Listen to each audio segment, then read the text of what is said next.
Shalom, graça e paz a todos. Sejam bem-vindos a mais uma live de segunda na terça-feira com o pastor Rodrigo de Almeida. Que prazer enorme estarmos juntos aqui mais uma vez para compartilharmos um pouco da palavra do nosso Deus, para falarmos um pouco daquilo que Jesus tem realizado nas nossas vidas, né? Eu trouxe para os irmãos, no início do mês de junho, uma mensagem falando acerca das bem-aventuranças, trazendo a ideia daquilo que as bem-aventuranças, elas representavam, aquela mensagem de Jesus. E hoje nós queremos começar uma série de mensagens que elas vão explicar efetivamente cada uma delas. Antes de eu entrar nos detalhes, nós vamos orar, vamos compartilhar de uma oração, e aí eu vou fazer um resumo daquilo que nós já falamos e vamos começar a trabalhar aquilo que nós queremos trabalhar para essa semana. Já quero te convidar aqui do nosso lado, tem o nosso canal do YouTube, onde você está assistindo essa live muito provavelmente. Deixe lá o seu like, se inscreva no canal, querido. Não custa nada, ajuda demais.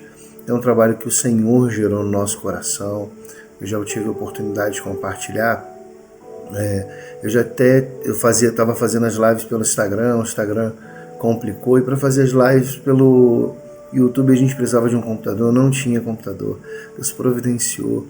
Então isso é graça, é favor de Deus, não para a minha vida, mas para a sua também, para que nós todos pudéssemos compartilhar da palavra do Senhor aqui por esse canal. Então eu creio que Deus usa esse canal para abençoar a tua vida.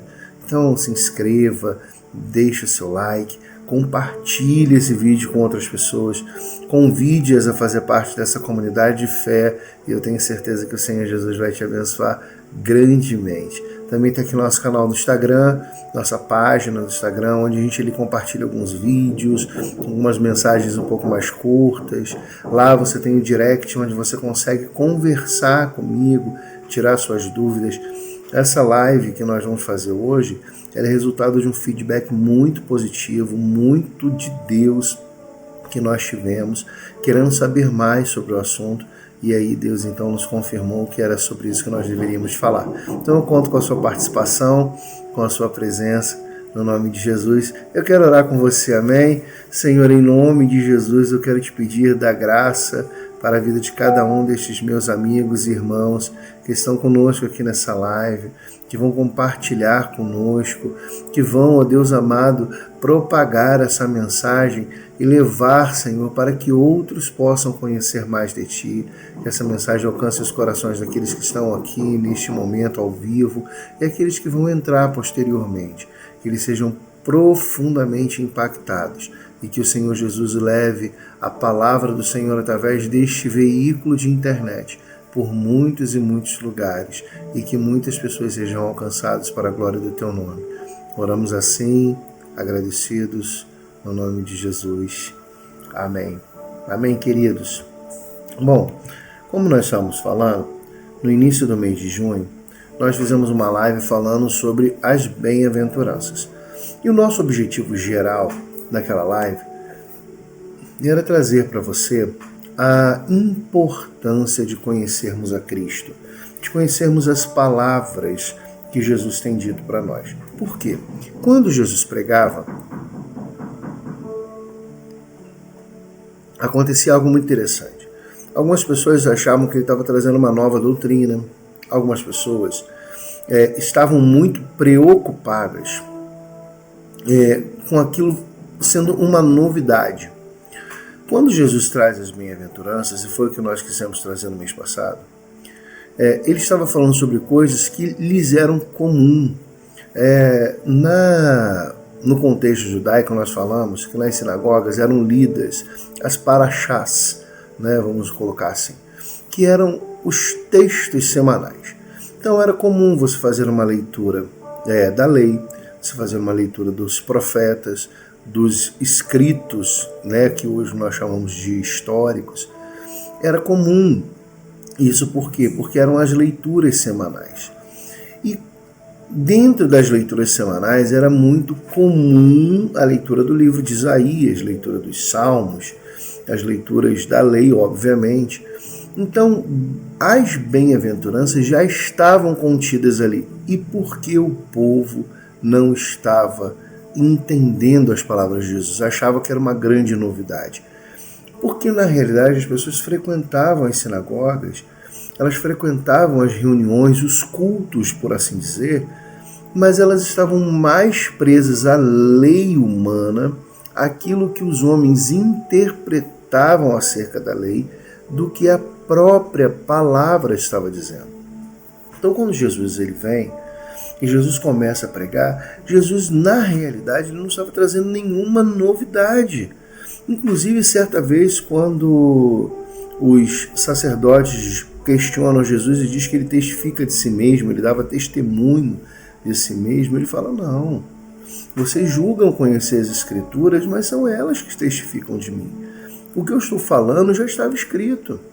Então, nós precisamos entender que existem revelações de Deus para o tempo de hoje. Existem grandes revelações de Deus. A Bíblia vai dizer lá em Deuteronômio 29, que as coisas ocultas são para Deus e as reveladas são para nós. Existem coisas que Deus ainda não nos revelou e em um dado momento ele vai revelar alguém, sei lá, uma pessoa muito santa, muito separada, não sei. Mas ele vai revelar alguém. E esse alguém vai compartilhar essa verdade vai se revelar. Às vezes, alguma verdade ela é revelada através da arqueologia. Quantas descobertas, né, elas aconteceram. Eu me lembro de estar na escola estudando e a gente ouvia falar das 7 maravilhas do mundo antigo, né? 8 maravilhas, agora eu não me lembro. E uma era o jardim suspenso da Babilônia. E acreditava-se, inclusive, que a Babilônia era um mito, não havia acontecido, não existia. Eu estava na escola. E eu me lembro quando um achado arqueológico lá no Iraque descobriu a Babilônia. Né? Descobriu não aquele império completo da Babilônia, mas descobriu a Babilônia, descobriu o local de onde estariam aqueles jardins suspensos. Então, são revelações, Deus continua se revelando. Porém, muitas revelações, elas se dão com base naquilo que o Senhor já tinha manifestado. Ele pode até não ter manifestado completamente. Existem perguntas na Bíblia que a gente ainda vai ficar sem alguma resposta que nos complete. Porém, ela é suficiente para que alimente a nossa fé. Nós precisamos entender uma coisa. Você já reparou uma pessoa que ela come? Ela fala assim, comi, eu estou cheia. Não é verdade? Necessariamente, ela está satisfeita há muito tempo. Ela só ficou cheia agora. Então, nós precisamos entender que o que tem na Bíblia é para nos satisfazer com relação à nossa fé. Estar cheio do conhecimento ou de alguma revelação, isso vem posteriormente, de acordo com a necessidade. Então, se o Senhor não julgar necessário revelar alguma coisa, certamente Ele não vai revelar, porque aquilo que ali está, perdoem aí a tremida da câmera, aquilo que ali está já é suficiente para satisfazer a tua fé. Amém? Então, pegando essa linha, esse gancho, todo esse preâmbulo com relação às Escrituras, e o intuito de Jesus em nos ensinar que o povo perecia porque lhes faltava conhecimento, nós trabalhamos isso e agora vamos explicar cada uma das bem-aventuranças um pouquinho mais aprofundado. Temos 4 semanas aí. A ideia é nós trabalharmos a primeira, a segunda e a terceira semana falando sobre 3 pontos mais complexos dessas bem-aventuranças e a última fazer um apanhado das demais, que elas são um conjunto. Então hoje nós vamos trabalhar a primeira bem-aventurança, que é o pobre de espírito. E isso é uma coisa que gera muita complexidade para o entendimento comum dos dias de hoje. Amém? Então, eu quero compartilhar com você a respeito desse texto. E para isso, eu vou te convidar aqui a abrir sua Bíblia, Mateus capítulo de número 5, versículo de número 3. Mateus capítulo 5, nós temos ali a lista das bem-aventuranças, é o texto mais completo que nós temos a respeito do assunto. E o versículo de número 3 do capítulo 5 fala dessa primeira bem-aventurança, que é bem-aventurados os pobres de espírito, porque deles é o reino dos céus. Bem-aventurados os pobres de espírito. Queridos, isso é um negócio que gera muita confusão. Eu já vi gente falando algumas coisas assim meio complicadas acerca do que é ser pobre de espírito. Por quê?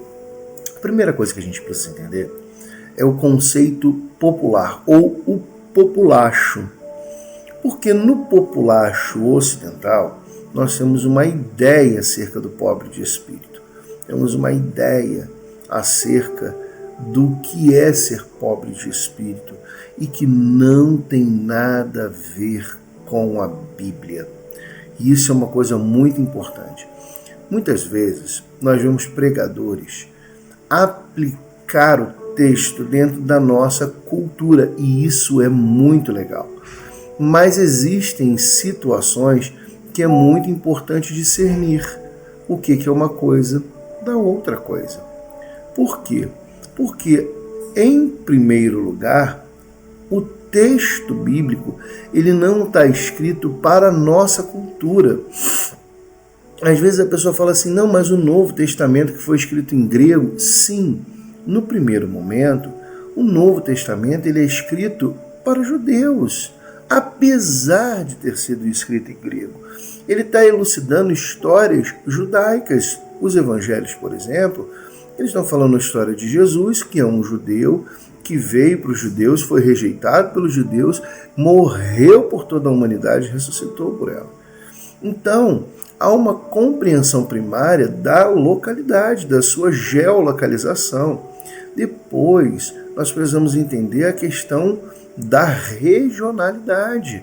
Foi escrito numa região do Oriente, uma linguagem particular a eles, com uma língua completamente particular a eles.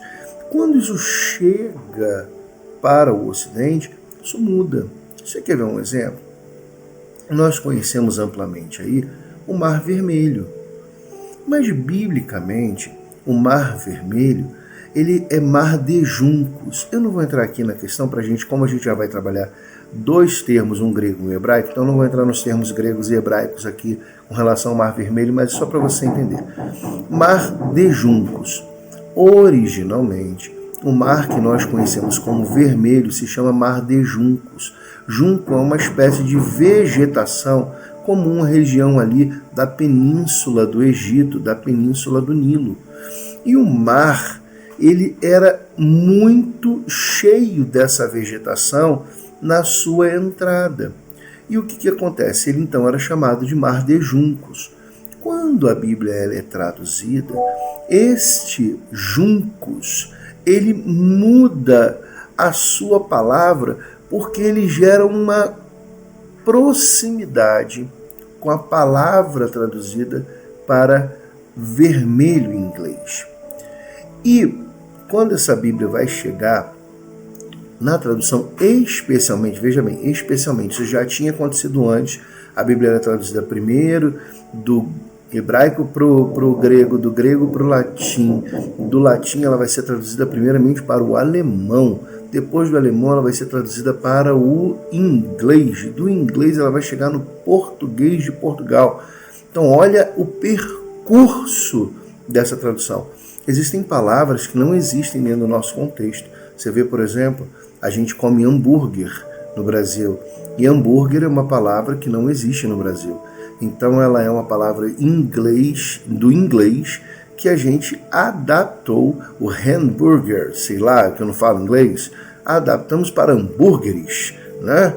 Então você vê, essas palavras são adaptadas. E especialmente, quando o texto sai e vai chegar no inglês, red em inglês, R-E-D, vermelho, era muito parecido com a palavra que vinha sendo traduzida para juncos, que era R-E-E-D. Ali, a pessoa, por não conhecer, o tradutor, por não ter aquele entendimento da palavra em si ou da sua significação, ele traduz por red e não reed, que era juncos, né? Acredito que seja assim que se pronuncia em inglês, tá, queridos? Eu volto a dizer, inglês não é meu forte. E aí o mar que era de juncos, ele passa a ser conhecido como Mar Vermelho. Os grandes mapas que nós utilizamos hoje, eles têm uma pegada europeia, euro-ocidental. Então isso ficou como que adaptado, usou-se como forma natural. E aí então nós temos hoje o Mar Vermelho, conhecido mundialmente, dada a evolução dos mapas e a internet, etc, etc, e ficou Mar Vermelho. Havia um grande problema, alteraram a palavra de Deus? De maneira nenhuma. Nada acontece sem que haja uma permissão do Senhor para que isso aconteça. Então, quando a gente entende, é muito mais natural para as pessoas daquela região, ali na Judéia, na região da península do Egito, do Nilo ali, as pessoas no Ocidente, eles vão ter uma compreensão muito mais fácil do mar de juncos do que nós. Aqui, por exemplo, no Brasil não existe essa vegetação. O junco, existe uma vegetação parecida, mas não existe os juncos. Você está entendendo? Então, essas excepcionalidades, elas fazem parte para que a gente compreenda. E o pobre de espírito, ele tem uma compreensão no populacho ocidental, que é o que gera maior confusão nesse texto. Eu vou te explicar aqui. Bom, no populacho é um termo sociológico e histórico. Eu estudei um pouquinho de sociologia, né, precisei trancar por causa da pandemia, ainda não tive oportunidade para voltar, quem sabe um dia eu volto, mas o populacho sociológico e histórico da palavra, ele diz o seguinte, eu vou ler exatamente para você a definição da sociologia, tá? É um termo sociológico histórico pejorativo, refere-se à plebe, à massa, inculta ou à parte mais rude e ignorante da população. Então, no populacho, dentro da sociologia, o pobre de espírito é aquela pessoa ignorante, sem conhecimento, com pensamentos medíocres. É a massa, o povão, vamos dizer assim, né? É esse o sentido do pobre de espírito. Então, quando a gente pega, às vezes, a Bíblia e lê lá, bem-aventurados pobres de espírito, isso gera uma confusão na cabeça do cristão, porque o cristão fica assim, meu Deus, então a pessoa ignorante, a pessoa burra, não é aquela pessoa que roga praga, né? Porque isso é uma ideia do pobre de espírito, né? Pessoa que roga praga, essa pessoa que vai herdar o reino dos céus, calma lá, não é isso. E isto é o entendimento do populacho. Quando a gente vai para a compreensão do grego, o que o apóstolo, o escritor Mateus ali, o apóstolo Mateus, ele está escrevendo que é em grego, ele escreve as seguintes palavras. Ele vai escrever pitokos pneumati. Pitokos pneumati. O que é isso? É um pequenez de espírito. E esse pequenez não está se referindo na questão de tamanho, não está se referindo na questão de ser menor do que o outro em termos de qualidade. Não. Ele está dizendo aquele que consegue se diminuir. Essa palavra, ela expressa muito próximo, claro que devido à proporção, tá? A quando nós lemos lá em Filipenses que diz que Jesus esvaziou-se de si mesmo. O que isso quer dizer? O pitokos pneumati é aquela pessoa que consegue abrir mão da sua própria condição, do seu próprio entendimento, daquilo que ele considera ser para outra pessoa. Então é aquela pessoa humilde em tese. Quando a gente vai para esse conceito bíblico, a gente vai ver que o ptocos pneumati, ou o pobre de espírito, ele é uma pessoa que esvazia do seu ego. É uma pessoa que não está aí se importando consigo mesmo. Ele é uma pessoa que não está preocupada em ser excepcional. Você vê um caso na Bíblia que é muito interessante. Um oficial chega e fala assim: Jesus, cura o meu servo. E Jesus fala: eu vou curá-lo. Ele fala assim: Senhor, eu também sou um homem sujeito a ordens. E quando eu digo ao meu servo vai, ele vai. Quando eu digo ao meu servo vem, ele vem. Eu não sou digno que o Senhor entre na minha casa. Mas uma palavra, basta uma palavra do Senhor, meu servo ficará curado. E Jesus diz que não viu tamanha fé em Israel.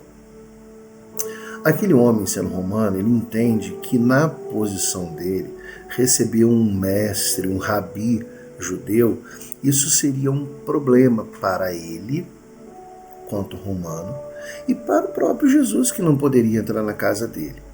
E ele estaria criando um grande incidente diplomático na região da Galileia. E isso geraria um problema muito sério. Jesus estava disposto a curar. Ele estava disposto a ir até aquele homem, tamanha sua fé. E aquele homem estava disposto a reconhecer que Jesus era Deus tão suficiente que uma palavra de Jesus era capaz de curar. Ele se despojou de toda a autoridade, porque ele se colocou numa condição de servo. Se eu digo para o meu servo vai e ele vai, tu vai dizer uma palavra aqui e a minha casa vai se submeter à sua vontade. A minha necessidade vai se submeter à sua vontade. Então o pobre de espírito é aquele que se despoja do seu ego. Ele tirou, vamos botar assim de uma maneira efetiva, a sua posição, a sua patente, a sua farda, né? Vamos colocar desse jeito. Ele abriu mão daquilo por uma palavra de Jesus. O pobre de espírito é aquele que também tem uma dependência divina. É aquele que entende que o próprio Deus é quem pode fazer. Nesse aspecto, o povo de Israel ele tinha uma falsa dependência divina. Por quê? Eles criam que Deus ia libertar eles de Israel, mas eles criam que isso viria através de um rei poderoso que se levantaria, tomaria sua espada, empunharia sua espada, ia chutando portas e tirando os romanos da sua terra. Essa dependência divina estava baseada no poder da sua aljava, da sua espada. Muitas vezes nós temos uma falsa dependência divina. Nós, aparentemente, somos pobres de espírito, mas isso é meio que falso. Isso fala assim: nossa, pastor, coisa dura de se falar. É verdade. Porque a gente acredita que Deus vai fazer, mas sempre que a gente pode, a gente tenta dar uma ajudinha para aquilo que o Espírito Santo quer fazer nas nossas vidas. A gente sempre tenta resolver o problema, tem sempre uma ideia mirabolante.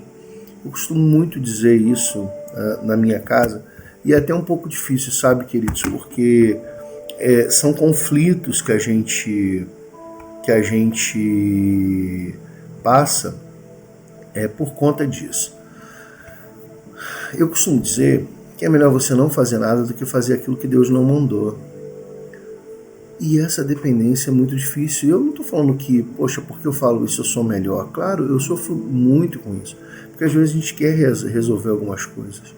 Tem tantas coisas que eu gostaria de conversar, de falar, de expor. Mas eu não tenho uma direção de Deus para fazer isso. E às vezes até me consumo. Eu acredito que você também é a mesma coisa. Mas quando você vê Deus agindo, você vai ver que Ele realizou aquilo de uma maneira magistral, que eu e você não faríamos. Então, uma dependência divina é você literalmente deixar Deus ser Deus totalmente na sua vida. Isso é pobre de espírito, é uma pessoa que depende de Deus. Depende de Deus para tudo. Depende de Deus para se vestir, depende de Deus para falar, depende de Deus para agir. Precisa depender de Deus. E por fim, o contexto da palavra pitokos pneumati do grego, ele significa humildade diante de Deus. Sabe, humildade diante de Deus é reconhecer quem Deus é.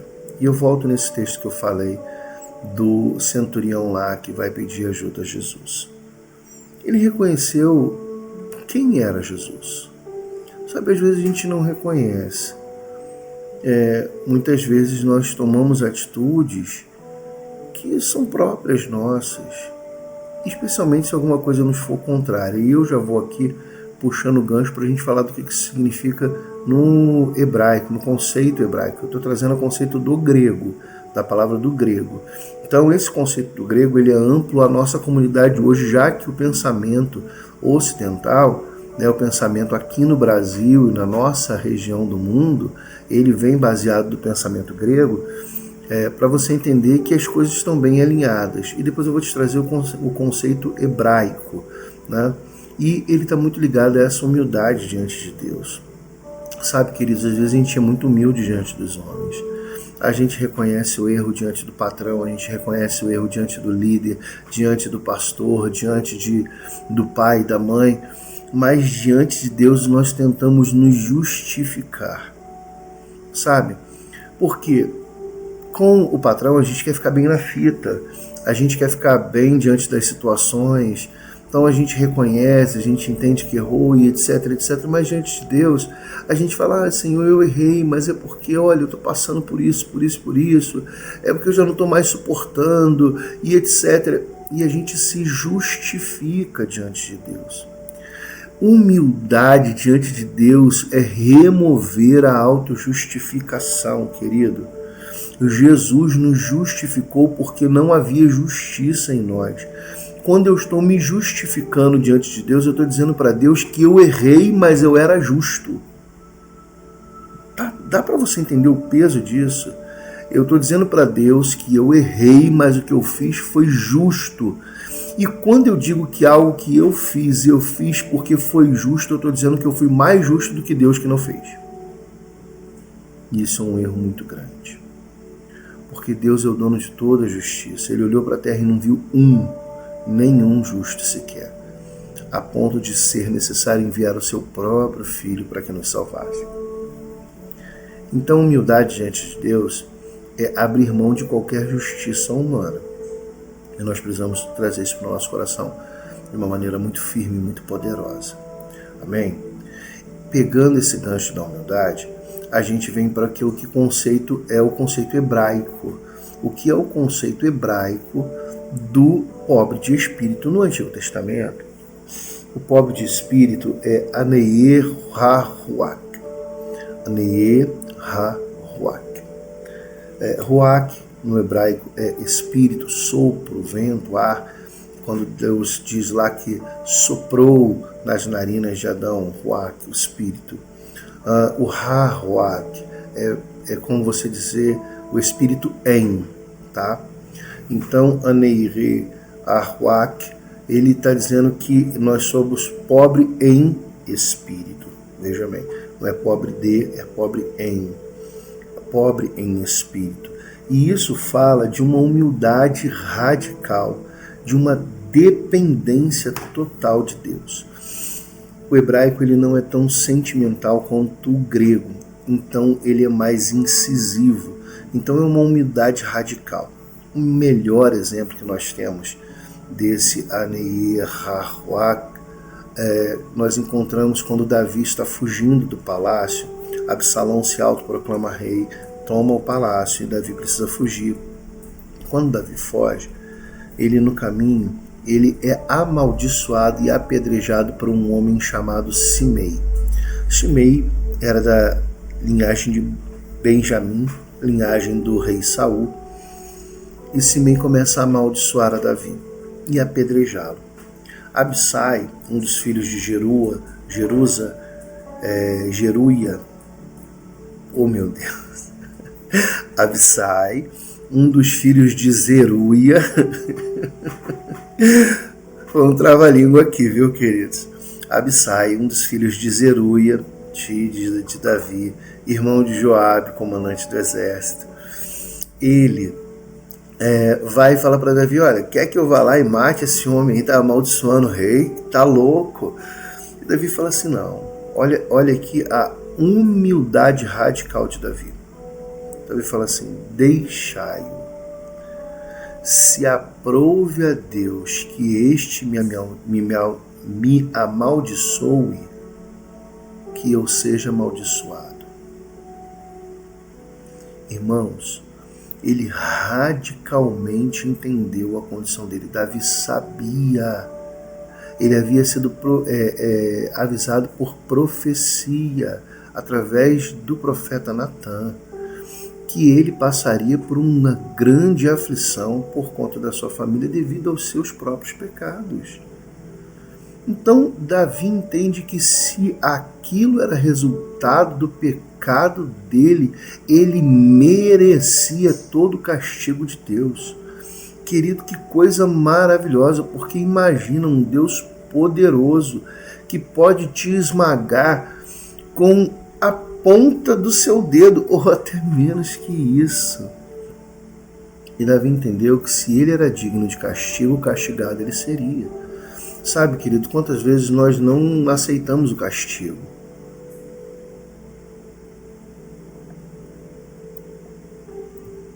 Não aceitamos a correção.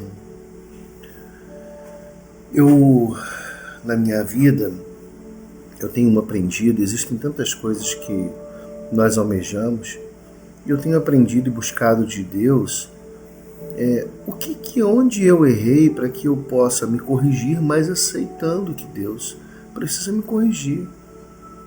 E eu me lembro de quando a gente é criança, né?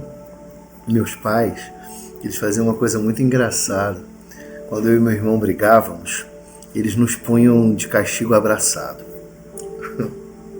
E olha como é que a gente burlava o castigo, né? A gente ia brigado e a gente está ali abraçado.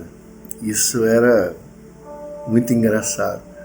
Mas aí um beliscava o outro, um dava um soquinho no outro. E assim a gente ia, passava lá. Era 2 horas abraçado, 2 horas abraçado. E rolava chute, rolava beliscão, rolava soquinho.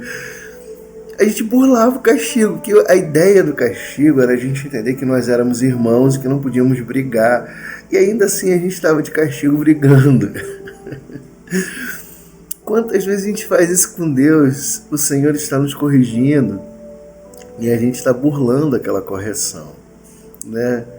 E isso é muito interessante. A gente precisa tomar esse cuidado de que quando Deus está corrigindo, aceitar a correção. Algumas coisas que eu vi curiosas. Eu estava vendo uma cena de uma série e um rapaz já adulto, né? Ele cometeu um erro grave na administração da casa lá, e o pai, que era o senhor da casa, vira para o capataz e pede ao capataz que lhe trouxesse a cinta de couro. E quando ele traz a cinta de couro, o filho simplesmente levanta a camisa, vira de costas, abraça uma coluna e aguarda para apanhar. E apanha sem reclamar, sem questionar, sem gritar. E após o pai bater, o pai guarda a cinta e acaba o castigo.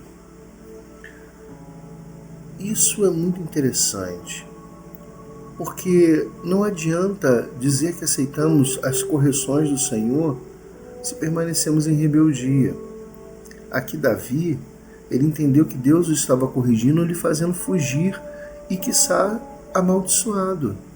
E ele aceita isso. Então, quando nós olhamos para o contexto hebraico, essa humildade radical, essa dependência total de Deus, é exatamente isso, é aceitar tudo o que o Senhor está fazendo, todo o bem do Senhor e todo o mal que seja necessário de acordo com as circunstâncias. Não que Deus deseje causar mal a nenhum de nós, mas a correção, mesmo que nos pareça maléfica, é uma ação de Deus para nos alinhar à sua vontade.